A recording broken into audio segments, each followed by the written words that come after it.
بسم اللہ الرحمن الرحیم۔ السلام علیکم۔ آج ہم کو سورہ العنکبوت کی آخری آیات پڑھنی ہے۔ اعوذ باللہ من الشیطان الرجیم، بسم اللہ الرحمن الرحیم۔ وَلَئِن سَأَلْتَهُم مَّنْ خَلَقَ السَّمَاوَاتِ وَالْأَرْضَ وَسَخَّرَ الشَّمْسَ وَالْقَمَرَ لَيَقُولُنَّ اللَّهُ فَأَنَّىٰ يُؤْفَكُونَ۔ یہ سورہ العنکبوت کی آیت نمبر 61 ہے۔ وَلَئِن، اور اگر سَأَلْتَهُم، آپ ان سے پوچھیں، من خلق السماوات والارض، کہ کس نے آسمانوں اور زمین کو بنایا، فسخر الشمس والقمر، اور سورج اور چاند کو کس نے مسخر کیا، انسانوں کی ضرورت اور خدمت کے لیے لگا دیا۔ لیقولن اللہ، تو وہ کہیں گے لازماً کہ اللہ نے۔ فَأَنَّىٰ يُؤْفَكُونَ، تو پھر یہ کدھر الٹے چلے جا رہے ہیں، کدھر یہ اوندھے ہوئے میں ہیں۔ یعنی جب یہ سب کچھ مان رہے ہیں تو پھر جو ماننے کا نتیجہ ہونا چاہیے اس سے کیوں گریز کر رہے ہیں۔ سورہ العنکبوت میں ہم نے یہ دیکھا کہ اللہ تعالیٰ نے پہلے ان مسلمانوں کا ذکر کیا کہ جو مکی دور کی مشکلات میں گھبرا کر یہ پوچھتے تھے کہ آخر یہ آزمائش آ کیوں رہی اور ہمیں کیوں ستایا جا رہا ہے، جس پر اللہ نے یہ واضح فرمایا کہ یہ سب تو امتحان ہے جو اس لیے برپا کیا گیا ہے تاکہ اللہ یہ دیکھے کہ کون ہے کہ جو سچے ہیں، یعنی ایمان کے دعوے میں، اور کون ہے کہ جھوٹ بول رہے ہیں، وہ کون ہے کہ جو واقعی ایمان لائے ہیں، اور وہ کون ہے کہ جو منافق ہیں۔ اس کے بعد اللہ تعالیٰ نے مختلف پیغمبروں کے واقعات کو بیان کر کے یہ بتایا کہ جس طرح کی مشکلات آج ان مسلمانوں کو پیش آ رہی ہیں، ویسی ہی مشکلات پچھلے پیغمبروں کو بھی پیش آئیں۔ یہ اللہ کا طریقہ، اللہ کی سنت ہے، جو جب بھی کوئی پیغمبر آتے ہیں تو ان کے آنے کے بعد لازماً ان لوگوں کو کہ جو ان کے ماننے والے ہیں ان کو پیش آتی ہے۔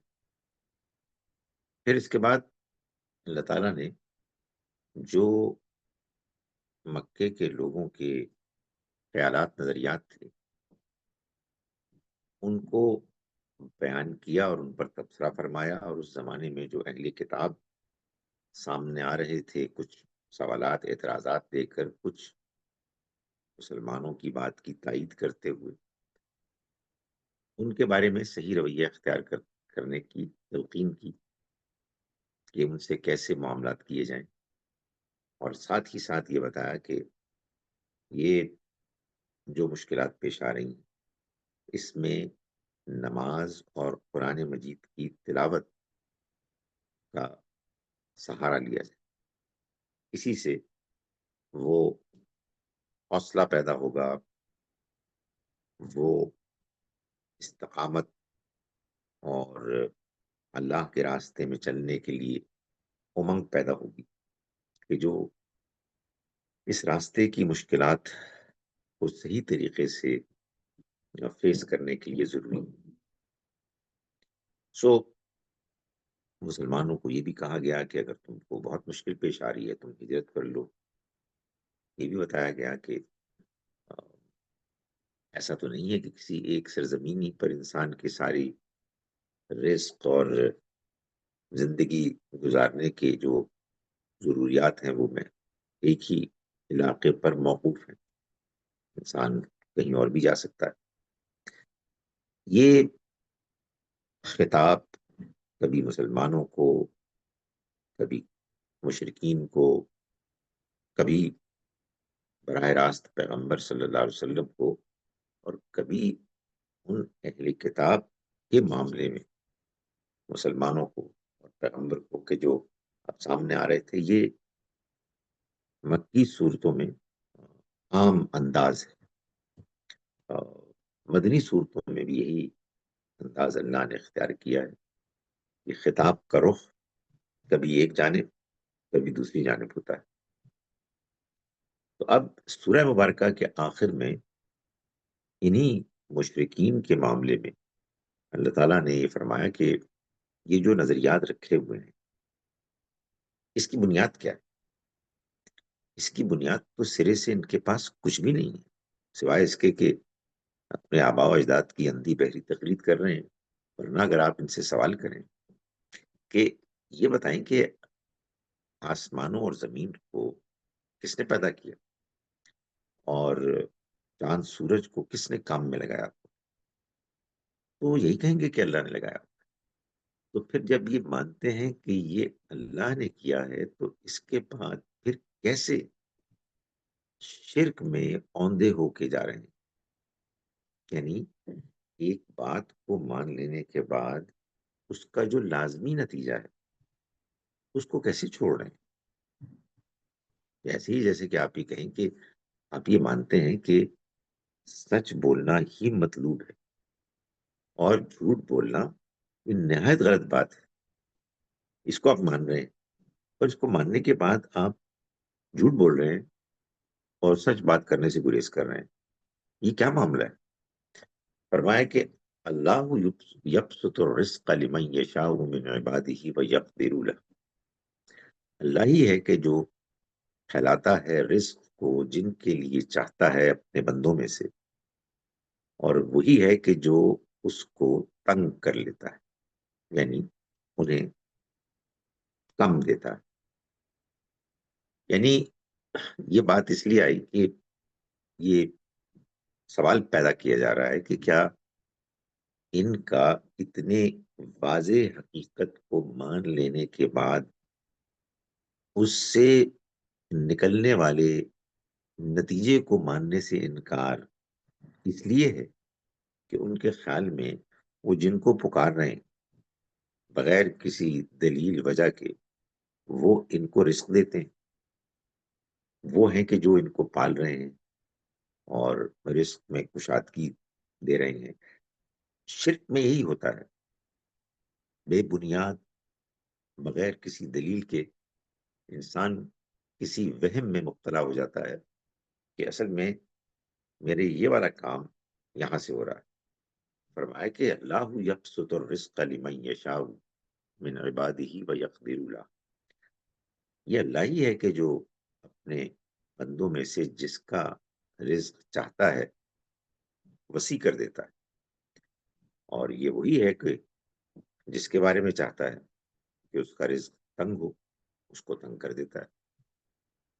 ان اللہ بکل شیء علیم. اور اللہ ہر چیز کو جانتا ہے، جانتا ہے کہ کس کی کیا ضروریات ہے، جانتا ہے کہ کچھ کے پاس زیادہ ہے کچھ کے پاس کم ہے. اس کا علم ہر چیز پر محیط ہے. اگر وہ یہ سارے کام اپنی حکمت سے کرتا ہے، اور اس حکمت میں ایک بڑا فیکٹر امتحان ہے، اور وہ یہ بھی جانتا ہے کہ کس کا امتحان کس انداز میں لیا جائے. یہ وہ حقیقتیں ہیں کہ جن کو اللہ کے سوا کوئی بھی نہیں جانتا. تو یہ جو لوگ اللہ کے بارے میں اتنی واضح انڈرسٹینڈنگ رکھنے کے باوجود اس کو صحیح طرح سے ماننے اور اس کے مطابق زندگی گزارنے سے گریز کر رہے ہیں، یہ کیا کر رہے ہیں؟ یہ کیسا نتیجہ نکال رہے ہیں؟ وَلَئِن سَأَلْتَهُم مَّن نَّزَّلَ مِنَ السَّمَاءِ مَاءً. اور اگر آپ ان سے پوچھیں کہ وہ کون ہے کہ جس نے اتارا آسمان سے پانی، فَأَحْيَا بِهِ الْأَرْضَ مِن بَعْدِ مَوْتِهَا، پھر اس نے زندہ کیا اس کے ذریعے سے زمین کو اس کی موت کے بعد، لَيَقُولُنَّ اللَّهُ، تو وہ لازماً کہیں گے کہ اللہ ہی نے کیا. قُلِ الْحَمْدُ لِلَّهِ. تو آپ کہیے کہ پھر سارا شکر تو اللہ ہی کے لیے، اللہ ہی اس کا حقدار ہے، ڈیزرو کرتا ہے کہ اس کا شکر ادا کیا جائے. بل اکثرهم لا یعقلون. نہیں، ایسا نہیں ہے کہ ان کے پاس اپنے مشرکانہ رویے کے لیے کوئی دلیل ہے. نہیں، بلکہ ان میں سے اکثر عقل سے کام نہیں لیتے. یعنی اللہ نے جو انسان کو عقل دی ہے اس مقصد کے لیے کہ وہ اسے استعمال کر کے صحیح بات سمجھے، اور صحیح بات کو سمجھنے کے بعد اس کے صحیح نتیجے نکالے، اور ان نتیجوں کو جب وہ جان جائے اس کے بعد زندگی اسی کی روشنی میں گزارے. مگر یہ عقل سے کام نہیں لیتے، عقل کی روشنی میں فیصلے نہیں کرتے، اور یوں یہ راہ ہدایت سے دور ہو گئے ہیں، بھٹک گئے. بھائی جب سب کچھ اللہ کر رہا ہے تو پھر تعریف اور شکر بھی اسی کا ہونا چاہیے.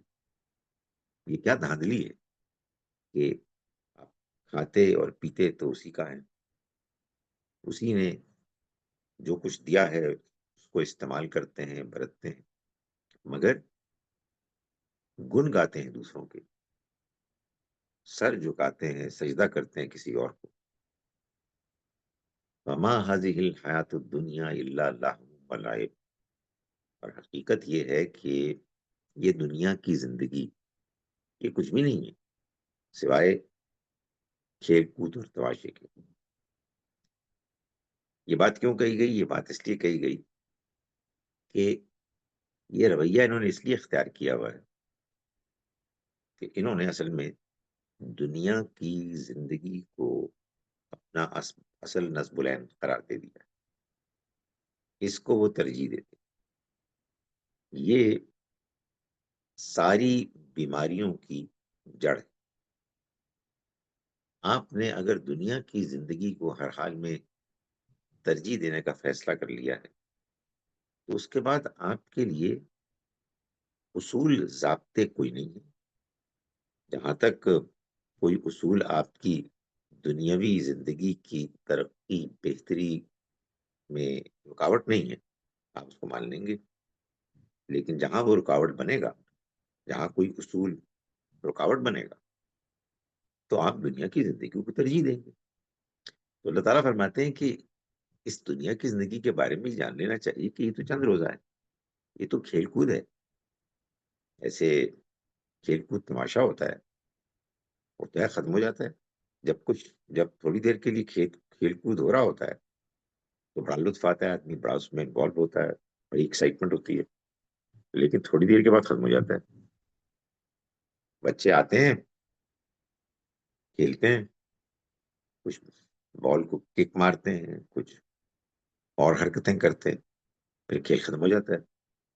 تو کیا اس بنیاد پر زندگی کے اہم فیصلے کیے جا رہے ہیں کہ اس دنیا کی زندگی میں کیسے کامیابی حاصل ہو؟ فرمایا وَإِنَّ الدَّارَ الْآخِرَةَ لَهِيَ الْحَيَوَانُ. اور آخرت کا گھر، اصل زندگی تو وہاں ہے. یعنی آخرت کے گھر کی زندگی ہی اصل زندگی.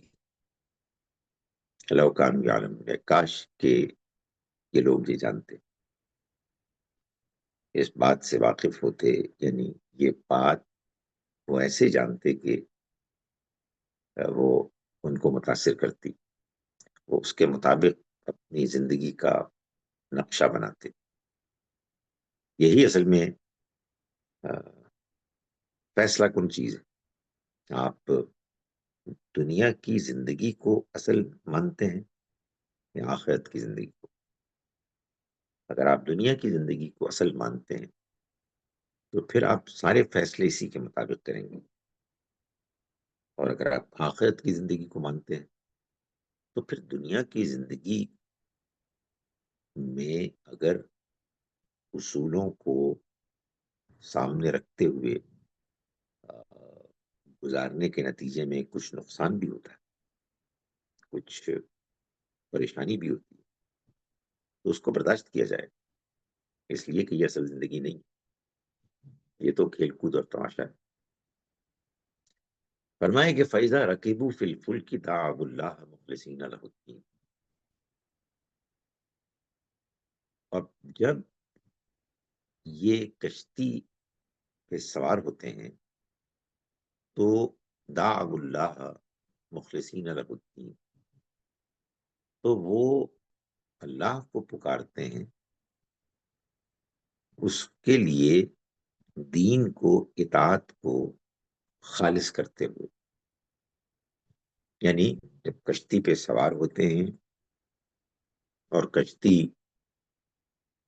طوفان میں گھر جاتی ہے، یہ بات امپلائڈ ہے، تو وہ اللہ ہی کو پکارتے ہیں، اس کو تمام دوسرے انفلوئنسز اور جو ان کے بت ہیں، غیر اللہ ہیں، ان سب سے الگ کر کے خالصتاً اس کی اطاعت، اس کی اوبیڈینس کو مانتے ہوئے۔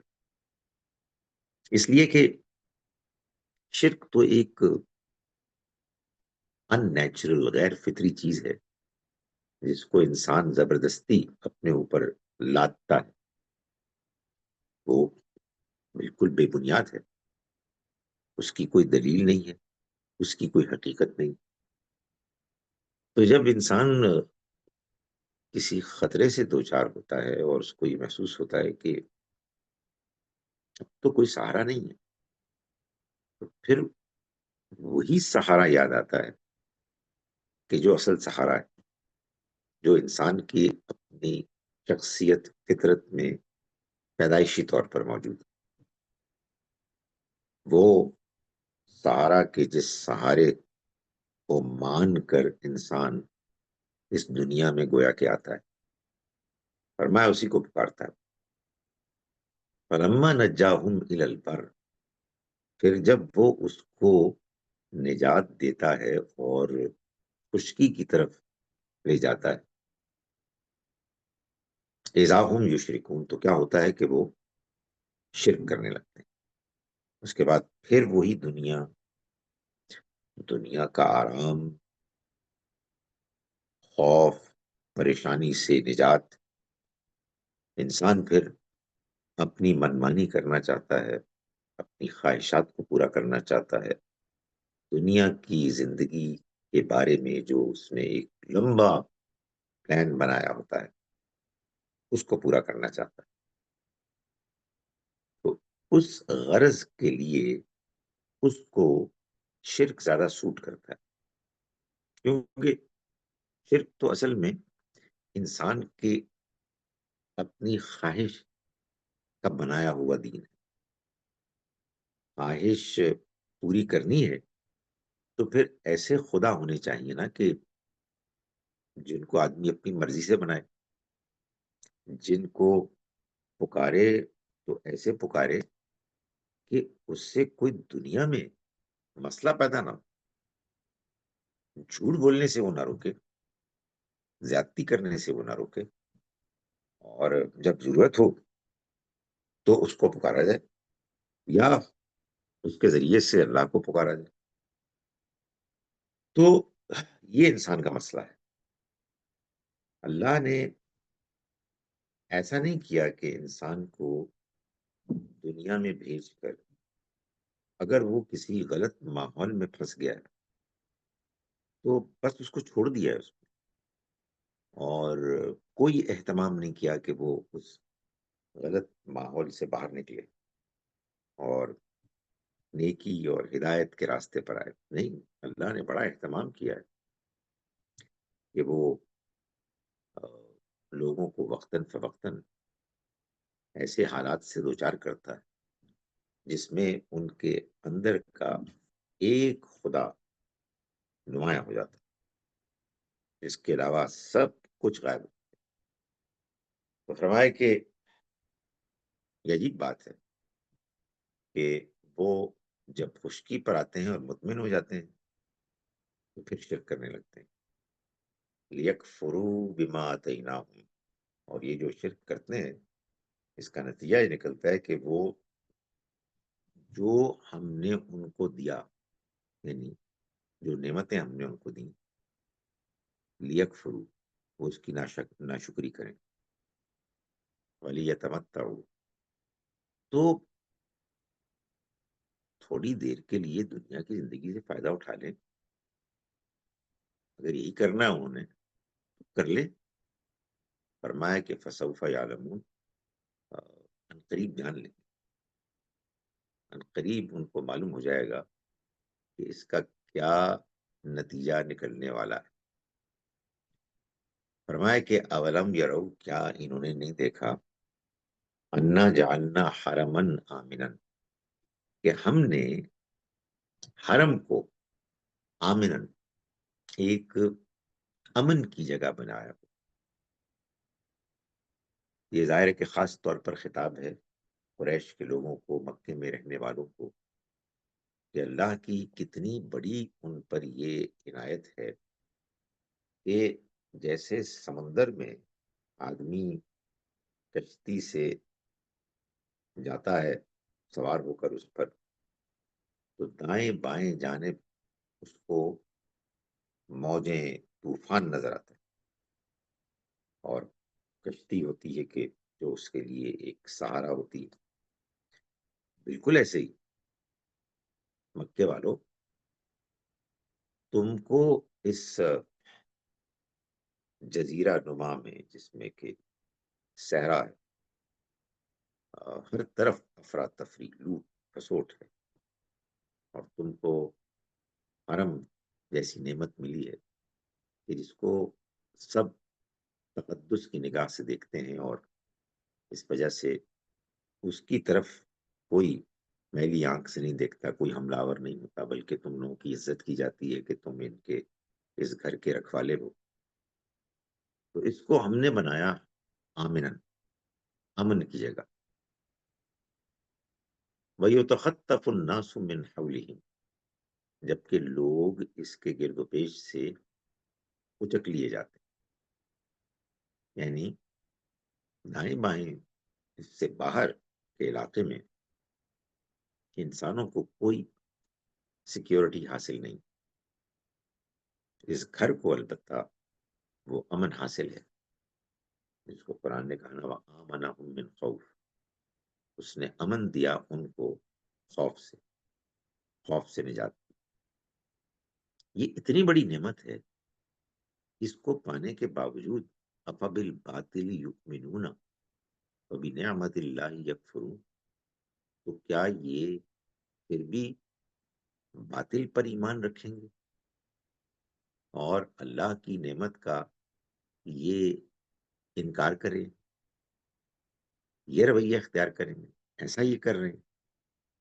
یعنی ہونا تو یہ چاہیے کہ یہ جو گھر ہے، اس گھر کے بنانے کے پیچھے جو اصل مقصد نظریہ تھا، وہ اس کے ساتھ ایسے چمٹ جائیں کہ اس کو کبھی نہ چھوڑیں. ان کو اس بات کا احساس ہونا چاہیے کہ جس دنیا میں وہ جی رہے ہیں، جو ان کے گرد و پیش کا ماحول ہے، اس میں تو سخت مشکلات ہیں، تکالیف، اور لوگ مارے جاتے ہیں، سیکیورٹی کا کوئی بندوبست نہیں، اور یہ ہے کہ اس گھر کے طفیل ان کو امن حاصل ہے. اس کے بعد کیا یہ باطل کو مانیں گے؟ باطل کو مانتے ہیں اور اللہ کی نعمت کا انکار کرتے ہیں. کتنی عجیب بات ہے، کتنا نامناسب، غیر معقول رویہ. اس پر ان کو جتنی بھی سرزنش کی جائے، تنبیہ کی جائے، وہ کم. فرمایا کہ وَمَنْ أَظْلَمُ مِمَّنِ افْتَرَىٰ عَلَى اللَّهِ كَذِبًا، اس سے زیادہ ظالم اور کون ہو سکتا ہے کہ جس نے اللہ پر جھوٹ باندھا. یہ شرک در حقیقت اللہ پر جھوٹ باندھنا، کیونکہ جو لوگ شرک کرتے ہیں وہ در حقیقت یہ دعویٰ کرتے ہیں کہ اللہ کے کچھ اور ساجی ساتھی ہیں، کچھ بیٹے بیٹیاں ہیں. یہ بات ظاہر ہے کہ کوئی خود سے تو کہہ نہیں سکتا. اس کے لیے تو اللہ تعالیٰ ہی کو آگے بڑھ کر بتانا چاہیے کہ بھائی صرف میں ہی نہیں ہوں، بلکہ میرے کچھ اور بھی ہیں، خاندان والے ہیں، میرے ساتھی ہیں. تو جہاں تم میری عبادت کر رہے ہو وہاں ان کی بھی کرو. میں ان کے تم کو نام بتاتا ہوں اور تم ان کو بھی میرے ساتھ اس فہرست میں شامل کرو کہ جو فہرست دعا کے لیے، عبادت کے لیے تم اپنے پاس رکھو. تو فرمایا کہ اگر یہ اللہ نے نہیں کیا، اور اللہ نے تو اپنے پیغام کو پیغمبروں کے ذریعے سے جب بھیجا تو اس میں یہ بات واضح طور پر بیان کی کہ یہ جو مذہب، دین میں تمہیں دے رہا ہوں، اس کی بنیادی توحید ہے. یعنی ایک اللہ کو ماننا اور اسی کی عبادت کرنا، پرستش کرنا. تو یہ اللہ پر جھوٹ باندھنے والے یہ ظالم ہیں. ان سے زیادہ ظالم کون ہو سکتا ہے؟ یعنی یہ دعویٰ کرنے والے کہ اللہ کا کوئی شریک بھی ہے یا اس کے شریک ہیں، اس کے بیٹے بیٹیاں ہیں، یہ جو دعویٰ کر رہے ہیں تو یہ ظاہر ہے اللہ بھی جھوٹ باندھ رہے ہیں. یعنی اپنی طرف سے ایک ایسی بات کر رہے ہیں کہ جس کی کوئی حقیقت نہیں. تو فرمایا کہ اس سے زیادہ ظالم اور کون ہوگا؟ اس سے زیادہ انفیئر، انجسٹ کون ہو سکتا ہے کہ جو یہ حرکت کرے کہ کائنات کے خالق اور مالک کے بارے میں ایک ایسی بات کہے کہ جو بات اس نے کہی نہیں، اس کا نام لے کر یا یہ دعویٰ کر کے کہ یہ اصل میں ایسے ہے کہ ان کو بھی پوجنا ہے. کیونکہ جب تک کسی انسان کو کسی وجہ سے یہ بات سمجھ میں نہ آئے کہ جو یہ دیوی دیوتا ہیں، یہ جو بت ہیں، مورتیں ہیں، ان کو پوجنے میں بڑی برکت ہے، بڑی طاقت ہے، ان سے رسائی ملتی ہے ہم کو کائنات کے خالق مالک کی طرف. یہ یہ اطمینان، یہ اعتماد تو انسان کو تبھی آ سکتا ہے نا جب کوئی یہ بتائے کہ اصل میں یہی اللہ کا فیصلہ ہے، ورنہ آدمی کیسے کرے.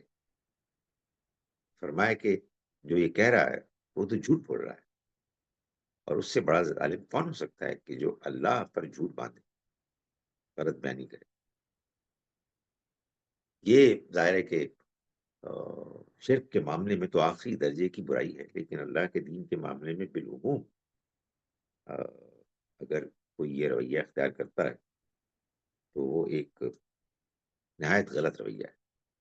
کہ آپ ایک اپنی اوپینین بتا رہے ہیں، آپ نے ایک اپنی انڈرسٹینڈنگ فارم کی ہے، وہ اتنی زوردار طریقے سے آپ بیان کر رہے ہیں کہ معلوم ہوتا ہے کہ لوگوں کو آپ یہ بتانا چاہتے ہیں کہ اللہ نے آپ کو ایک اوپینین دی. تو یہ ایک بڑا مسئلہ ہے انسان کے ساتھ کہ وہ اللہ کے بارے میں لوگوں کے سامنے ایسے دعوے کرتا ہے جو دعوے بے بنیاد ہیں. فرمایا تو اس سے زیادہ ظالم اور کون ہو سکتا ہے کہ جو اللہ پر جھوٹ باندھے، او کذب بالحق لما جاء، یا وہ حق کا انکار کرے جبکہ وہ اس کے پاس آ جائے. یعنی اس نے حق کا، اللہ کی کتاب کا، اس کے پیغمبر کا انکار کر دیا جب وہ اس کے پاس آ گئے. یعنی اگر کسی کے پاس یہ بات ایسے نہیں پہنچی کہ جیسے پہنچنے کے بعد انسان پر حقیقت بالکل واضح ہو جاتی ہے، تو ظاہر ہے کہ اس کا معاملہ مختلف ہے. اس کے معاملے میں اللہ تعالیٰ کیا رویہ اختیار کرے گا یہ اللہ ہی جانتا ہے. اس کا فیصلہ ظاہر ہے ہر حال میں ٹھیک فیصلہ ہوگا، اس میں کبھی کوئی غلطی نہیں ہو سکتی. مگر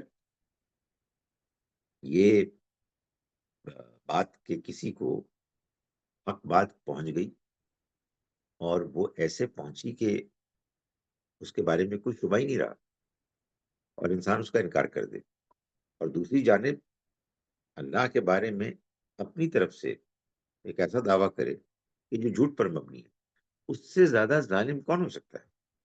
سو یہاں اصل میں دو جرائم مل کر ایک ایسا گھنونا ایک پیدا کر دیتے ہیں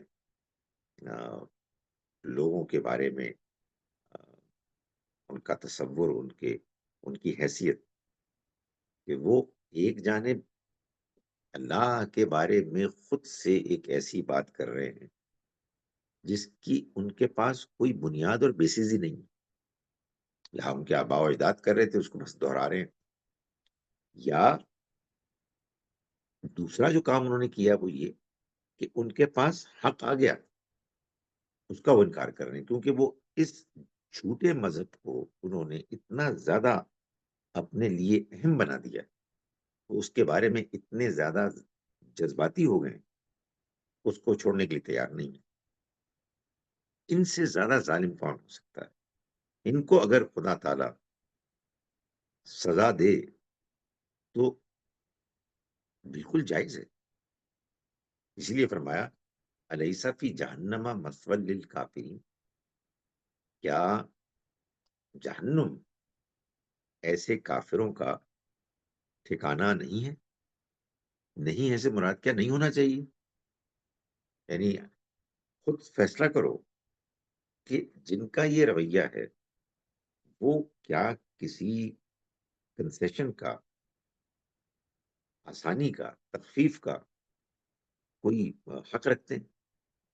یعنی انہوں نے حد کر دی، اپنی طرف سے اللہ کے بارے میں ایک غلط نظریہ ایسے مشہور کر دیا کہ جس کی کوئی بنیاد ہی نہیں ہے، اور وہ لوگوں میں عام ہو گیا ہے، اور لوگ اس کے مطابق اللہ کے علاوہ اوروں کے آگے جھکتے ہیں، اور اس نظریے کی اصلاح کے لیے اللہ کی طرف سے حق آیا، اس کو انہوں نے جھٹلا دیا۔ اس کے بعد اللہ تعالیٰ ان کے معاملے میں کیا نرم رویہ اختیار کرے، ان کی خدمت کرے، ان کو شاباش دے؟ نہیں، ان کے لیے جہنم ہے، اور وہی بالکل مناسب ٹھکانہ ہے انکار کرنے والوں کا۔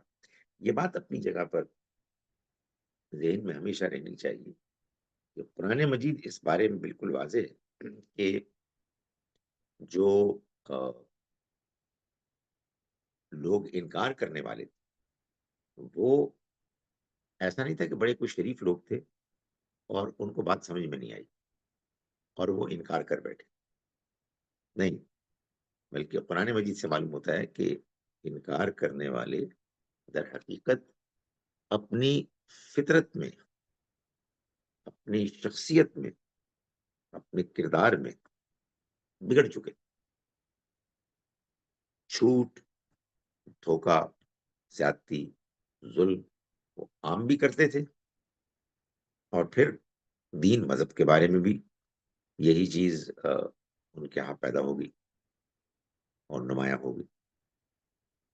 آخر میں فرمایا کہ والذین جاہدوا فینا،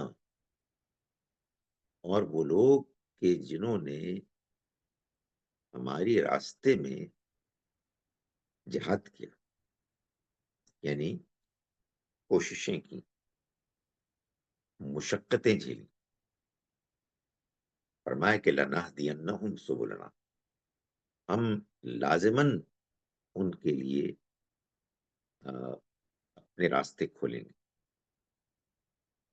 یعنی یہ نہیں ہو سکتا کہ لوگ اللہ کے دین کے لیے، اللہ کی رضا کے لیے کوششیں کریں اور ان کی کوششیں رائے کہاں جائیں، وہ ضائع ہو جائیں، نہیں ہو سکتا۔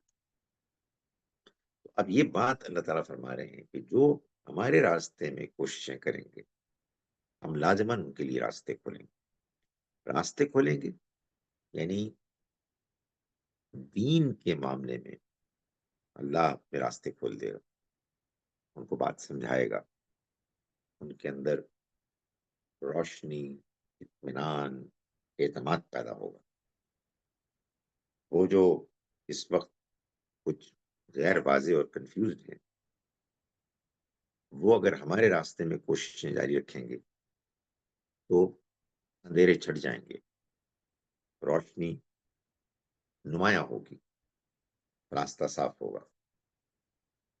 دین میں بھی ایسا ہوگا، دنیا میں بھی ایسا ہوگا، اور پھر دنیا کے بعد آخرت میں بھی ان کو کامیابی ملے گی۔ سورہ مبارکہ شروع ہوئی تھی یہاں سے کہ اللہ تعالیٰ نے فرمایا تھا کہ کچھ لوگ ہیں کہ جو خیال کرتے ہیں کہ بس ایسے ہی چھوڑ دیے جائیں گے اس بات کے کہنے پر کہ ہم ایمان لائے، اور وہ ستائے نہیں جائیں گے۔ تو اللہ تعالیٰ نے اس کے جواب میں فرمایا تھا کہ ہم نے تو آزمایا ہے ان کو بھی کہ جو ان سے پہلے گزرے، اور اللہ جان کے رہے گا ان کو کہ جو اپنے دعوے میں سچے ہیں، اور وہ یہ جان کے رہے گا کہ وہ کون لوگ ہیں کہ جو جھوٹے ہیں۔ تو اب بالکل آخر میں اللہ تعالیٰ نے فرمایا کہ دیکھو، بجائے اس کے کہ تم ان مشکلات سے پریشان ہو اور گھبراؤ، تمہیں چاہیے کہ تم کوششیں کرو، مشقتیں جھیلو، اللہ کے راستے میں اسٹرائیو کرو، اسٹرگل کرو۔ تمہارے لیے خوشخبری کہ تمہیں اللہ کی طرف سے راستے کھلتے ہوئے نظر آئیں گے۔ آپ اسٹرگل کریں گے تو راستے کھلیں گے۔ گھر بیٹھے کچھ کیے بغیر تو کچھ بھی نہیں ہوتا۔ اللہ تعالیٰ انہی لوگوں کو ان کی رہنمائی کرتا ہے کہ جو ہدایت کے طالب بنتے ہیں، پھر اس کے لیے اس کی غرض سے جو تقاضے ہیں ان کو پورا کرنے کی اپنی امکانی حد تک کوشش کرتے ہیں۔ تو فرمایا کہ یہ وعدہ ہے کہ ہم لازماً راستے کھولیں گے۔ وَإِنَّ اللَّهَ لَمَعَ الْمُحْسِنِينَ، اور اللہ لازماً ان کے ساتھ ہے جو محسن یعنی جو خوبی کے ساتھ عمل کرنے والے، جو بہترین رویہ اختیار کرنے والے، جو ایکسلنس سیکھ کرتے ہیں دین کے معاملے میں، اخلاق کے معاملے میں، کردار اور ایمان کے معاملے میں، جس کے بارے میں نبی صلی اللہ علیہ وسلم نے فرمایا کہ احسان یعنی محسن جو احسان کا رویہ اختیار کرتا ہے، تو یہ ہے کہ تم اللہ کی عبادت کرو ایسے کہ گویا کہ تم اس کو دیکھ رہے ہو، اس لیے کہ اگرچہ کہ تم اس کو نہیں دیکھ سکتے مگر وہ تو تم کو دیکھتا ہے۔ تو جو احسان کا رویہ ہے، جو کوئی بھی اس کو اختیار کرنے کی کوشش کرے گا اور اس میں اپنی امکانی حد تک پوری طرح سے وہ سرگرم رہے گا، اللہ تعالیٰ نے وعدہ فرمایا کہ ہم ان کے لیے اپنے راستے یعنی اپنی طرف آنے کے، کامیابی کی طرف جانے کے راستے کھول دیں۔ اس پر یہ سورہ مبارکہ مکمل ہوئی۔ میں ان آیات کا ترجمہ جو آج ہم نے پڑھی آپ کے سامنے پیش کرتا ہوں۔ ترجمہ یعنی جو آمدی صاحب نے کیا۔ ہم نے آج کا سبق شروع کیا آیت نمبر 61 سے۔ ہم شروع کرتے ہیں اس اللہ کے نام کے ساتھ جس کی رحمت بے پناہ ہے، جس کی عنایت ہمیشہ کے لیے۔ حقیقت یہ ہے کہ ان کی عقل ماری گئی ہے۔ اگر تم ان سے پوچھو کہ زمین اور آسمانوں کو کس نے پیدا کیا ہے اور سورج اور چاند کو کس نے مسخر کر رکھا ہے، تو ضرور کہیں گے کہ اللہ نے۔ پھر کہاں سے اوندھے ہو جاتے ہیں؟ کیا ان کے معبود انہیں کھلاتے ہیں؟ ہرگز نہیں۔ اللہ ہی اپنے بندوں میں سے جس کا رزق چاہتا ہے کشادہ کرتا ہے، اور جس کا چاہتا ہے تنگ کر دیتا ہے۔ بے شک اللہ ہر چیز کا جاننے والا ہے۔ اور اگر تم ان سے پوچھو کہ آسمان سے کس نے پانی برسایا، پھر اس سے زمین کو اس کے مردہ ہو چکنے کے بعد زندہ کر دیا، تو ضرور کہیں گے کہ اللہ نے۔ کہو شکر کا سزاوار بھی اللہ ہی، لیکن ان میں سے اکثر سمجھتے نہیں۔ اس کا سبب یہ ہے کہ دنیا پر ریجے ہوئے، اور حقیقت یہ ہے کہ یہ دنیا کی زندگی تو لہو و لعب کے سوا کچھ بھی نہیں۔ اصل زندگی کا گھر تو آخرت کا گھر ہے، اگر یہ جانتے۔ پھر یہی لوگ ہیں کہ گویا وہ مسافر ہیں کہ جب کشتی میں سوار ہوتے ہیں اور وہ طوفان میں گر جاتی ہے تو اپنی اطاعت کو اللہ کے لیے خالص کر کے اس کو پکارتے ہیں۔ پھر جب اللہ نجات دے کر انہیں خشکی کی طرف لے جاتا ہے تو نجات پاتے ہی شرک کرنے لگتے ہیں کہ ہم نے جو نعمت ان کو بخشی ہے اس کی ناشکری کریں اور دنیا کی اس زندگی سے چند دن اور بہرہ مند ہو لیں۔ اس کا انجام کیا ہے اب آگے جان لیں گے۔ کیا انہوں نے دیکھا نہیں کہ ہم نے ایک معمون حرم بنایا جس میں یہ چین کی زندگی بسر کر رہے ہیں، حالانکہ ان کے گرد و پیش لوگ اچک لیے جاتے ہیں؟ کیا پھر بھی باطل ہی کو مانتے ہیں اور اللہ کی اس نعمت کی ناشکری کرتے ہیں؟ اس سے بڑھ کر اس سے بڑھ کر ظالم کون ہوگا جو اللہ پر جھوٹ باندھے یا حق کو جھٹلائے جبکہ وہ اس کے پاس آ چکا ہے؟ کیا ایسے منکروں کا ٹھکانہ جہنم میں نہیں ہے؟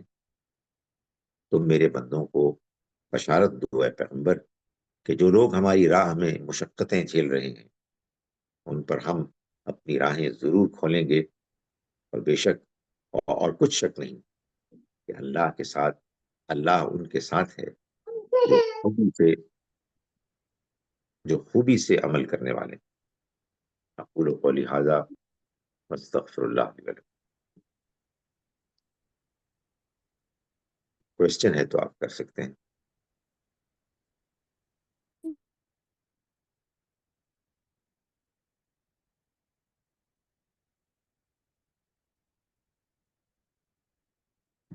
آج میں نے اصل میں ایک دن پہلے کر لیا ایک وجہ سے، لیکن انشاءاللہ اگلے ہفتے یہ میرے جمعرات اور پاکستان کے جمعے کی صبح کو ہوگی کلاس۔ السلام علیکم ورحمۃ اللہ وبرکاتہ۔